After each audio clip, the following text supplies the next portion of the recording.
thank you. And let's go straight now to the Democratic Congressman Eric Swalwell, who, of course, sits on the Intelligence Committee. Congressman, obviously, this meeting just finished. What did you talk about? Not Russia-related, Aaron, but we really want to get back on track and have the public hearing that we were supposed to have with Sally Yates and Directors Clapper, Brennan. We want to show the American people that we're up to having an independent, credible, and investigation that shows progress. And right now, we don't have anything yet scheduled.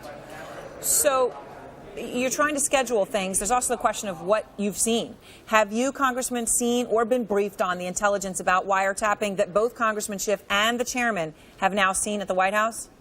Not yet. And we hope that it is opened up to all committee members. But, Aaron, we believe that this is nothing more than just an effort to roll more smoke bombs into an investigation that was making progress, and we have no reason to believe that anything illegal was done here. So we want to go forward. That's what people at home asked me again to do this weekend when I was in the Bay Area, and I think that's what most members across the country are hearing. All right, so we just made the point to remind our viewers that when the chairman spoke about what he saw at the White House, he was clear to say, the Republican chairman of your committee, that this information, the wiretapping, had been caught up in a legal manner, that Trump and his associates, to the extent that any were caught up in this, it was incidental, right? They were talking to people who are not Americans who were under surveillance. This morning, President Trump went on to Twitter and said this, citing Fox News: "There was electronic surveillance of Trump and people close to Trump. This is unprecedented." Can you categorically, Congressman, say that this is false? From everything that I have seen, yes. And Aaron, I also want to say, when I was a prosecutor conducting investigations, oftentimes the behavior of individuals after something had occurred is just as important as what you're investigating. And the president putting out these false wiretapping claims, a number of people on his team lying or trying to cover up their contacts with Russia, that tells us a lot, too. It's called consciousness of guilt. And I think we're seeing a pattern here of deception when people are confronted about their prior ties to Russia. So you say you don't have these hearings scheduled yet. One thing that's going to determine whether you indeed do is the status of Chairman Nunes. You've said his duty with his actions, that he should recuse himself from the investigation. Others, of course, have gone further, saying he should resign as chairman. Did he address those concerns in your meeting today?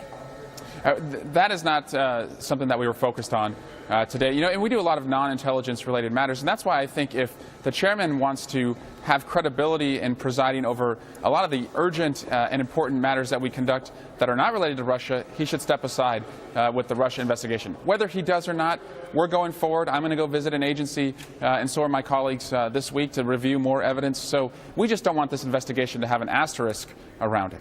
I want to ask you now about Susan Rice, the new report out today from Fox and Bloomberg, which claims that White House lawyers learned that the former National Security Advisor Susan Rice was the one who wanted to unmask the names of Trump officials who were in those intelligence reports. Have you seen any evidence of this to this point? No, but what I can say, Aaron, is this is very common. And also, I want to clear up something that Chairman Nunes and others have suggested. Just because Susan Rice would have been able to, quote-unquote, unmask this information does not mean that anyone else is able to see it. It's often the case that only one individual or someone on their staff sees it. So this isn't a, sent out a reply all to the whole intelligence community where names are being released. It's usually just one person. Okay, you make that point, but I have to ask you about what John McCain said. Manu Raju caught up with him this afternoon and asked him if he was aware of these reports about Susan Rice, and here is how John McCain answered the question.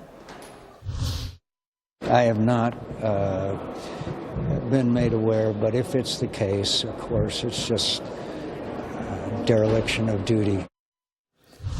When you hear dereliction of duty from John McCain, you're saying this is very common. What do you say to the senator? Yeah, so, Aaron, this would be like, foreigner A talking to foreigner B, and perhaps someone on the Trump team came up. And Susan Rice, if she had a legitimate foreign intelligence reason to want to see that person's name, that would only go to her. So until they show that this was something that was not legitimate and that was not legal, I think it's just more efforts to distract. Because, again, to your understanding, this whole conversation about what conversations were picked up has absolutely nothing to do with the investigation at hand about possible collusion with Russians, correct? And the timing of it is very, I think, telling. It happened the Tuesday after the public hearing that the FBI director confirmed there were counterintelligence and criminal investigations into the Trump team. It's pretty obvious what they're trying to do. All right. I appreciate your time, Congressman. Good to have you. My pleasure.